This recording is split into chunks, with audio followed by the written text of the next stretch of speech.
Hey friends, stand to the travel bug. It's another installment of Graveyard Picnic, and we're visiting the latest grave, his third to be exact, of Lynyrd Skynyrd's frontman, Ronnie Van Zant. And after, we'll be cutting a rug down at the place called you'll just have to wait and see. So just in case you've been living under a rock, Lynyrd Skynyrd is one of the most iconic Southern rock bands in the U.S., gifting the world with such hits as Sweet Home Alabama, Simple Man, Freebird, and so many more. Tragically, in 1977, Lynyrd Skynyrd's plane crashed, killing Steve and Cassie Gaines and lead singer and founder Ronnie Van Zant. Today, we're in Lynyrd Skynyrd's hometown of Jacksonville, Florida, at Hardage Giddens Riverside Memorial Cemetery to find the new final resting place of Ronnie Van Zant. Riverside Memorial is a beautiful cemetery with large trees draped in Spanish moss. It's also the final resting place of other members of the band, like Leon Wilkeson, Billy Powell, and Gary Rossington, who just recently passed and doesn't have a headstone yet, and many of the Van Zant family. So Ronnie was buried here, and this was actually his second time laid to rest. He was actually at a different cemetery in Jacksonville, and unfortunately his grave and one of his band members' graves were vandalized and dug up, and he was then moved here and put with some family, but his wife never really liked this location, so he was pretty recently moved then to his third and final resting place, which we're gonna go see.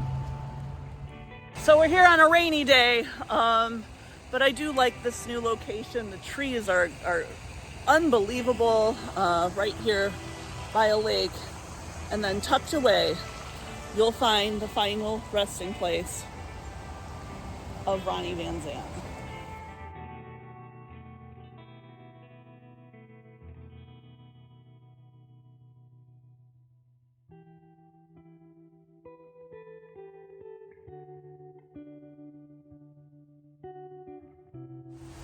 Yeah, watch the guitar picks. Yep. I have to say, I like the third location. I like the third move. If not for Ronnie, but for his fans, because you're very secluded from everything else under these big trees, and have a lake to kind of contemplate life, and as you can see, partake in a beverage while paying your respects. So we usually do a graveyard picnic at one of these things. I know, I'm hungry. I didn't bring anything though, and it looks like You didn't bring me a Bud Light? No, it looks like they kind of stole our idea. I was going to bring, some sort of whiskey or something for us to drink, but I got something better in mind that's only a few minutes away. So we're not exactly partaking at the gravesite. We are going to an iconic Lynyrd Skynyrd place to celebrate the life of Ronnie Van Zant. So we hit the road. Minutes down the road from the cemetery, we pass the childhood home of Ronnie and his brothers, Donnie and Johnny. And just down the street from the house is the Jacksonville bar where Van Zant had a gun pulled on him. Lyrics of the experience were soon written. The bar's name was West End something or other, and it just didn't fit into a song, so the boys changed the name to the JUG to fit the song and the rhythm a little better. At a later date, the owner of the West End something or other changed the bar's name to, you guessed it. Did you know this from the song? Yeah. I was cutting a rug down at the place called the JUG. Yeah.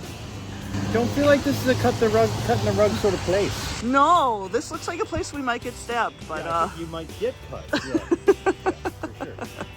All right, let's go. All right, so joking aside, it really is a rough-looking bar. But once inside, everybody's so friendly. The customers, the bartender, and everybody's really excited to kind of show off their connection to Lynyrd Skynyrd, to all the people who made the Southern rock pilgrimage. So, pro tip, before 10 o'clock, beer's only $1.75. And what time do they open? 6 a.m. 6 a.m. for the breakfast crew. All right, so graveyard picnic doesn't end in the graveyard. we're having our drinks here at the Jug. So rest in peace, Ronnie. Cheers. Cheers to you, Linda Lou. That girl was too much trouble. She's not worth it. Not worth it. For more unique travel shows, like and subscribe to see where Doodle Bug goes next.